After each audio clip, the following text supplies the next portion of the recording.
Bismillahirrahmanirrahim. Assalamualaikum warahmatullahi wabarakatuh. Alhamdulillahi rabbil alamin. Wabihi nasta'inu ala umurid dunya waddin. Wassalatu wassalamu ala ashrafil anbiya'i wal mursalin.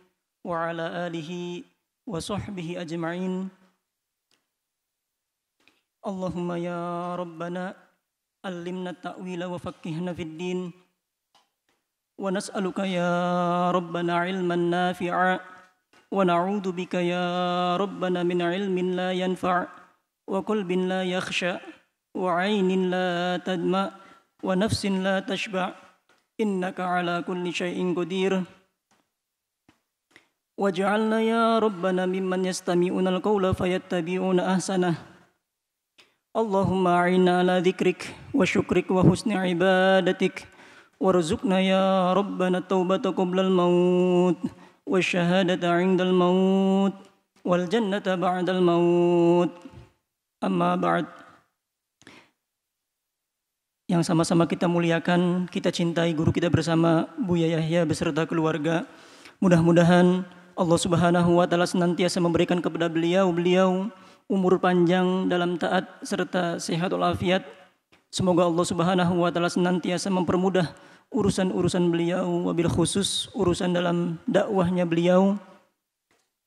Yang kami hormati pula para pemirsa Al-Bahjah TV dan pendengar Radio Network dimanapun Anda berada. Yang sangat kami muliakan, kami cintai para perindu ridho Allah, para pecinta baginda Nabi Muhammad sallallahu alaihi wasallam. Alhamdulillahirabbil alamin. Pada kesempatan kali ini kita dipermudah langkah kaki kita untuk bisa sama-sama menghadiri majlis ini dengan tujuan tidak lain dan tidak bukan adalah agar kita dicap sebagai hamba-hamba yang ikhlas karena Allah Subhanahu wa taala. Dan tanda ikhlas salah satunya adalah kita bisa istiqomah di dalam amalan-amalan kita dalam kehidupan sehari-hari. Alhamdulillah kita bisa meneruskan murojaah kita, tadabbur kita dengan firman-firman Allah Subhanahu wa taala. Dan pada pertemuan kemarin sudah dibahas berkenaan dengan beberapa model orang. Ada 3 model orang yang telah dibahas pada pertemuan yang lalu. Yang pertama adalah ahli iman. Yang kedua adalah orang-orang yang membangkang atau orang-orang yang kafir atau orang-orang yang tidak mengikuti ajakan-ajakan yang disampaikan oleh Nabi Muhammad sallallahu alaihi wasallam. Dan orang yang ketiga adalah juru dakwah. Para pembangkang atau orang-orang yang mengingkari atas ajakan dari Nabi Muhammad sallallahu alaihi wasallam. Maka ini adalah sesuatu yang bisa dikatakan wajar karena memang Allah Subhanahu wa taala telah menciptakan 2 kelompok pada umat Nabi Muhammad sallallahu alaihi wasallam, dan ini terjadi sebelum umat-umat yang lalu pun demikian. Ada kelompok yang mengikuti ajakan Nabi Muhammad sallallahu alaihi wasallam dan ada kelompok yang kedua, kelompok orang-orang yang mengingkari atas ajakan Nabi Muhammad sallallahu alaihi wasallam. Dan tugas kita sebagai penjuru dakwah hanyalah serius dan istiqomah. Berusaha semaksimal mungkin untuk mengajak mereka kepada kebaikan. Adapun hasilnya kita serahkan kepada Allah Subhanahu wa taala. Kemudian yang ketiga yang telah dibahas pada pertemuan yang lalu adalah berkenaan dengan juru dakwah. Juru dakwah yang mengajak kepada Allah Subhanahu wa taala, mau tidak mau harus mempunyai sifat sabar, harus mempunyai sifat istiqomah di dalam menyampaikan kebaikan-kebaikannya kepada umat. Adapun ditanya sampai kapan sabar tersebut, sampai nanti ajal menjemput kita, akhirnya sampai usia kita sudah tidak ada di alam dunia ini, maka berujunglah kesabaran kita. Artinya terus kita berusaha semaksimal mungkin. Misalkan yang dilakukan oleh penyeru dakwah adalah dia mengajak orang untuk masuk Islam, kemudian dia berusaha semaksimal mungkin. Satu, disampaikan dengan kalimat yang indah, kemudian diajak dengan tulus istiqomah, memohon kepada Allah Subhanahu wa taala, kemudian orang tersebut tetap tidak mau masuk Islam, kita serahkan hasilnya kepada Allah Subhanahu wa taala. Kemudian kita telah sampai pada Quran surat Ar-Ra'd ayat 34, dikatakan a'udzubillahi minasyaitonirrajim, bismillahirrahmanirrahim, lahum 'adzabun fil hayatid dunya wal 'adzabul akhirati asyaq wa ma lahum minallahi min waq. Berbicara tentang orang-orang yang membangkang dari umat Nabi Muhammad sallallahu alaihi wasallam ataupun umat-umat sebelumnya. Karena pada masanya Nabi Musa alaihi salam sendiri ada yang mengikuti ajakan Nabi Musa, ada juga yang mengingkari. Begitupun kisahnya Nabi Isa alaihi salam, umatnya terbagi dua, ada yang mengikuti Nabi Isa, ada juga yang mengingkari Nabi Isa. Begitupun dengan umat Nabi Muhammad, ada yang mengikuti, pula ada yang mengingkari. Bagi orang-orang yang mengingkari tersebut, lahum adzabun fil hayatid dunya, bagi mereka azab di dalam kehidupan dunia, wala adzabul akhirati asyaq, dan juga mereka mendapatkan azab nanti di akhirat yang lebih berat daripada azab di dunia. Wa ma lahum minallahi min waq, dan tidak ada bagi mereka penolong dari siksa Allah Subhanahu wa taala. Artinya walaupun mereka dalam kehidupan dunia memiliki banyak harta, memiliki banyak bawahan barang kari, akan tetapi tatkala jika Allah sudah memutuskan orang tersebut mendapatkan siksa, mendapatkan azab, maka orang tersebut tidak akan ada penolong siapapun orangnya kecuali Allah Subhanahu wa taala memberikan pertolongan. Kemudian mathalul jannatil lati wa'idal muttaqun tajri min tahtihal anharu ukuluha daimun wa dhilluha tilka uqbal ladzina taqaw wa uqbal kafirinan nar. Mathalul jannati allati wa'idal muttaqun, perumpamaan surga yang disiapkan bagi orang-orang yang bertakwa. Keindahan dan kenikmatan surga tidak bisa digambarkan. Sampai di dalam Al-Quran ini diibaratkan dengan kalimat mathal, perumpamaan saja. Artinya mathal tersebut adalah untuk mendekatkan pemahaman kita bahwasanya surga itu seperti ini loh. Surga itu begini loh. Ini perumpamaan yang disampaikan oleh Allah Subhanahu wa taala melalui firman-Nya. Akan tetapi lebih daripada itu pada hakikatnya. Kemudian di dalam surga pun mau tidak mau telah dijelaskan bahwasanya salah satu sifat surga adalah surga itu memiliki keindahan dan memiliki kenikmatan yang sifatnya itu bertambah dan terus menerus bertambah. Artinya yang namanya surga berbeda dengan halnya dunia. Jika ada seseorang merasakan kenikmatan manisnya sesuatu buah-buahan di alam dunia ini karena kita menemukan sesuatu yang pahit di alam dunia ini, baru kita mengatakan sesuatu tersebut adalah manis. Akan tetapi di surga tidak.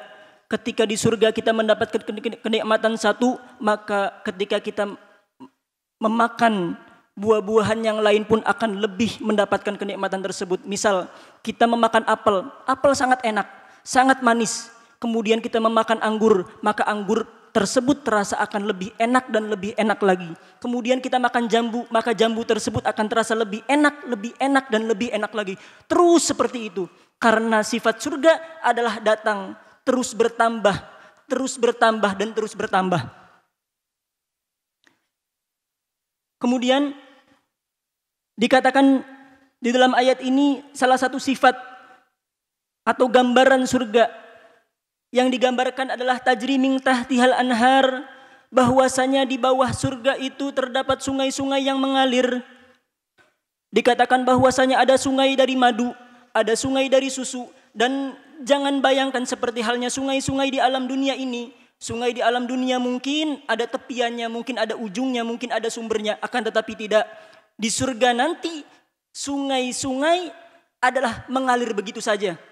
Dan mohon maaf, Di alam dunia mungkin berbeda dengan di surga nanti. Karena jika kita menemukan madu, jika kita menemukan susu, sebenarnya susu tersebut adalah berasal dari hewan. Kemudian kita menemukan madu, maka madu tersebut sebenarnya dari lebah dan lain sebagainya. Akan tetapi di surga sana susunya, kemudian madunya dan lain sebagainya itu langsung daripada Allah Subhanahu wa taala. Jangan tanya rasa manisnya, karena tidak bisa digambarkan yang namanya kenikmatan dan keindahan surga.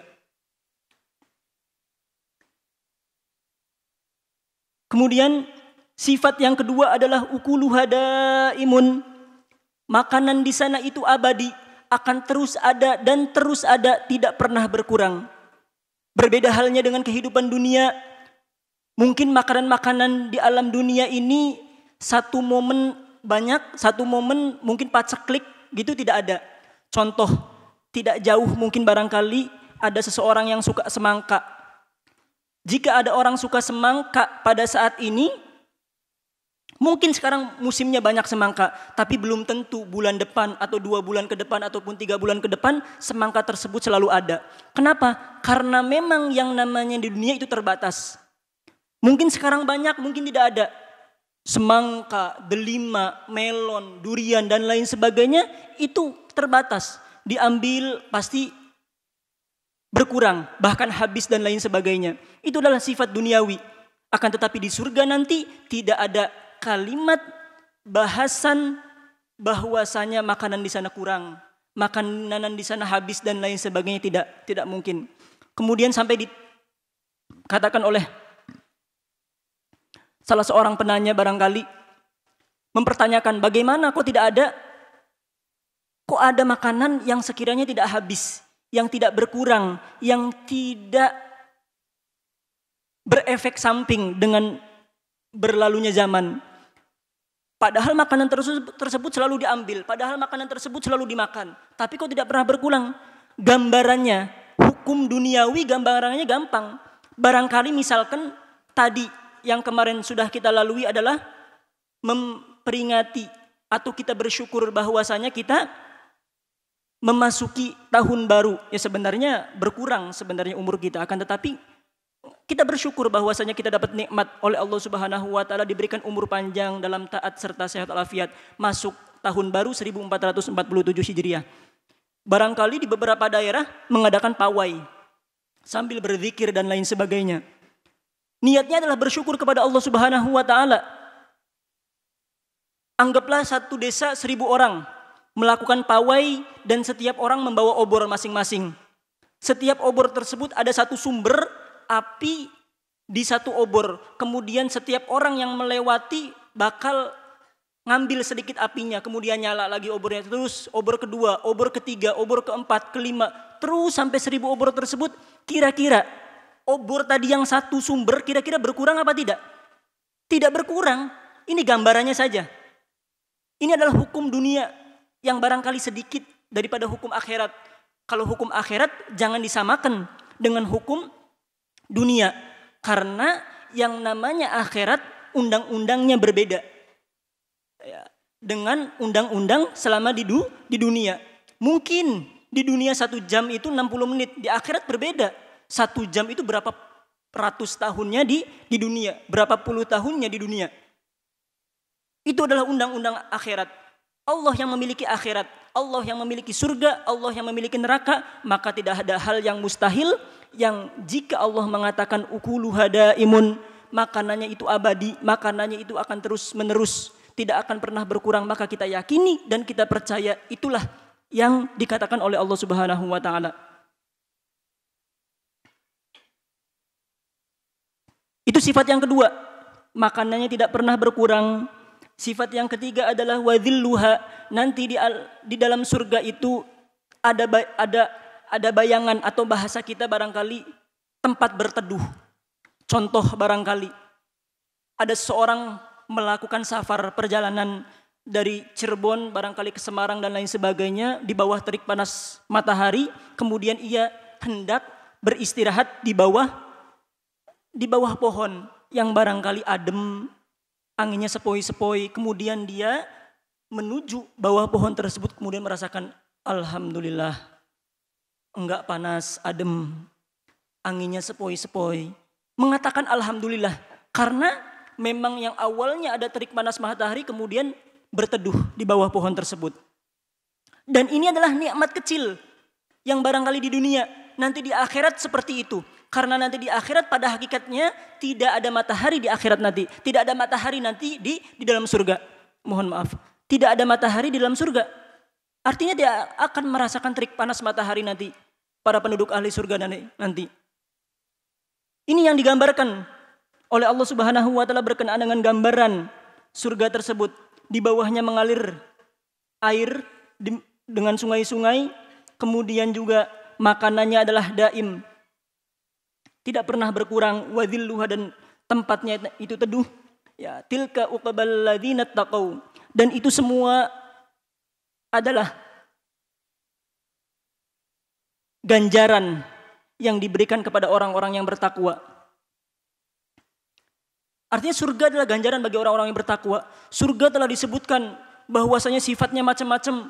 Ya, akan tetapi semua daripada itu disimpulkan dan dibatasi oleh Kanjeng Nabi Muhammad SAW. Fiha ma la ainun ra'at. Jadi dalam surga itu keindahannya tidak pernah dilihat oleh mata ketika di dunia. Wala udhunun sami'at, begitupun pendengaran kita tidak pernah mendengar kenikmatan, keindahan di dalam surga. Enggak pernah mendengar. Wala khotara ala qalbi bashar, begitupun tidak pernah terlintas di dalam benak manusia tentang keindahan surga. Artinya semua, jika ada orang pernah melihat tentang keindahan di alam dunia ini, kemudian juga pernah mendengar sesuatu yang enak didengar, kemudian juga pernah terlintas di dalam hatinya sesuatu yang indah, sesuatu yang nikmat, maka sesuatu tersebut tidak ada apa-apanya dibanding dengan kenikmatan surga. Sudah, jangan kita menanya nanti bagaimana, sudah tidak. Mudah-mudahan kita semuanya dijadikan oleh Allah Subhanahu wa taala sebagai ahli-ahli surga kelak nanti, dan insya Allah kita dikumpulkan bersama guru-guru kita, bersama orang-orang tua kita, bersama Kanjeng Nabi Muhammad SAW. Dan itu adalah balasan bagi orang-orang yang bertakwa. Orang bertakwa adalah orang yang bisa melaksanakan perintah Allah dan bisa menjauhi seluruh larangan daripada Allah Subhanahu wa taala. Dan takwa dalam arti yang sering sekali guru kita sampaikan, Buya Yahya sampaikan, adalah orang yang bisa berbuat baik kepada Allah dan bisa berbuat baik kepada sesama manusia. Itulah orang yang bertakwa. Bohong jika ada orang mengatakan bahwasanya dia hanya bisa berbuat baik kepada Allah, bohong. Tapi kalau dia tidak bisa berbuat baik kepada sesama manusia, itu bohong. Artinya harus seimbang. Dia harus bisa berbuat baik kepada Allah dan harus bisa berbuat baik kepada sesama manusia. Begitupun sebaliknya. Bohong jika ada orang hanya bisa berbuat baik kepada sesama manusia, tidak bisa berbuat baik kepada Allah. Dikisahkan, inna imra'atan takum, bahwasanya pada zaman Nabi Muhammad SAW ada seorang sahabat yang mengadu kepada Nabi Muhammad SAW. Ya Rasulullah, ada seorang perempuan itu ahli ibadah. Tudhkaru bikasrati siyam, bahwasanya dikatakan dia itu banyak melakukan puasa. Mungkin tidak hanya puasa, dia sholat sunnahnya ia lakukan dan lain sebagainya ia lakukan, sedekahnya ia lakukan. Wassalah, dan dia juga diceritakan banyak melakukan sholat.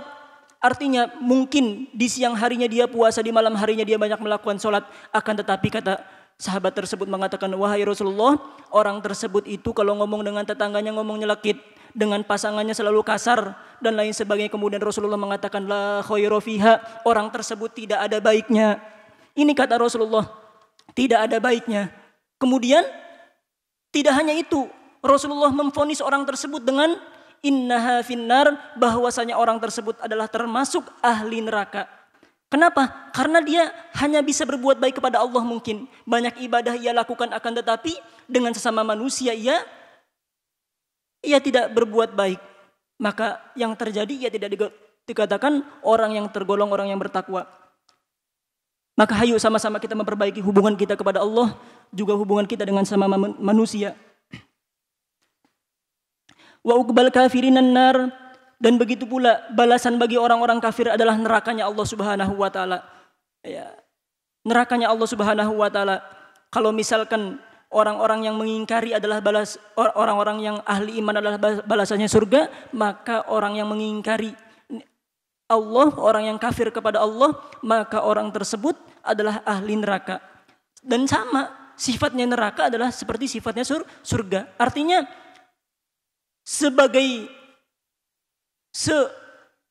sebesar apapun orang menyifati tentang hukuman atau azab di dalam neraka tersebut, maka azab di dalam neraka yang sesungguhnya adalah tidak seperti orang yang gambarkan. Jika ada orang sekarang gambaran orang-orang disiksa di dalam api neraka, kemudian ada orang ditusuk di sana, ada orang dipotong lidahnya dan lain sebagainya, itu tidak ada apa-apanya. Gambaran siksa api neraka adalah lebih daripada itu. Sampai dikatakan bahwasanya paling ringannya siksa api neraka adalah jika ada orang telapak kakinya tersentuh dengan uap api neraka, maka ubun-ubun kepalanya mendidih. Itu adalah siksa paling ringannya api neraka. Bagaimana terkena dengan api nerakanya langsung? Ya, bagaimana terkena api nerakanya langsung? Naudzubillahi min dzalik. Mudah-mudahan kita, keluarga kita, guru-guru kita, dan semua santri-santri, semua pendengar dan yang hadir di sini dijaga oleh Allah Subhanahu wa taala dari api neraka. Walladzina atainahumul kitab, dan begitupun orang-orang yang diberikan oleh Allah Subhanahu wa taala kitab seperti Taurat, Injil, kemudian juga Zabur. Yafrahuna bima unzila ilaika. Di antara mereka itu ternyata ada yang senang dengan apa yang telah diturunkan kepada Nabi Muhammad berupa Al-Quran tersebut. Seperti Sayyidina Abdullah bin Salam, beliau adalah orang Yahudi, akan tetapi orang Yahudi yang memang masih murni mengikuti ajaran nenek moyang mereka. Artinya ajaran nenek moyang mereka masih mereka ikuti, yang memang benar-benar murni tanpa adanya perubahan. Masih diikuti, sehingga ketika Nabi Muhammad SAW mendapatkan mukjizat berupa Al-Quran, dan isi-isi di dalam Al-Quran itu sesuai dengan apa yang diajarkan di dalam Taurat, apa yang diajarkan di dalam kitab Injil, apa yang diajarkan di dalam kitab Zabur, maka Sayyidina Abdullah bin Salam itu ikut senang, ikut masuk Islam. Kenapa? Karena secara segi kemanusiaan sama, dari segi keimanan kepada Allah pun sama. Ini Sayyidina Abdullah bin Salam. Artinya sebagai seorang juru dakwah itu, ketika kita berdakwah pasti ada orang yang bakal mengikuti dia, begitupun pasti nanti ada orang yang mengingkari. Itu adalah sunatullah. Wa minal ahzabi may yunkiru ba'dah, dan begitupun dari hamba-hamba, orang-orang yang diajak oleh Rasulullah SAW itu ada yang mengingkari dengan ajakannya Rasulullah SAW. Mereka ingkar, tidak percaya, tidak mau memenuhi apa yang disampaikan oleh Nabi Muhammad SAW. Mungkin di antara mereka ada yang cocok pelajaran A atau ajakan A, ajakan B, ajakan C, mereka cocok. Akan tetapi ajakan keimanan mereka tidak cocok. Kenapa? Karena sudah berbeda dengan kitab yang sudah mereka rubah. Kemudian mereka berdiskusi kepada Nabi Muhammad SAW, ya Nabiullah, wahai Nabi Muhammad, mungkin tidak engkau ikut masalah keimanan ini sesuai dengan ajaran-ajaran kita yang sudah dirubah? Mendengar ajakan-ajakan ini, kemudian Allah Subhanahu wa taala berfirman kemudian, "Qul innama umirtu an a'budallaha wa la usyrika bihi ilaihi ad'u wa ilaihi ma'ab." Qul, katakanlah wahai Nabi Muhammad, saya itu diperintahkan oleh Allah Subhanahu wa taala untuk hanya beribadah kepada Allah Subhanahu wa taala dan tidak menyekutukan sesuatu apapun dengan Allah Subhanahu wa taala. Artinya ini adalah perintah daripada Allah Subhanahu wa taala atas ajakan orang-orang kafir kepada Nabi Muhammad untuk mengikuti keimanan mereka. Kemudian Rasulullah SAW disuruh menjawab, katakanlah wahai Nabi Muhammad, saya itu diperintahkan oleh Allah Subhanahu wa taala untuk beribadah kepadaku semata dan tidak membuat sekutu apapun. Ini yang dikatakan oleh Nabi Muhammad. Nabi Muhammad adalah orang yang lurus, orang yang memang sesuai dengan apa yang diajarkan oleh Allah Subhanahu wa taala, kemudian disampaikan kepada orang-orang kafir Quraisy tersebut.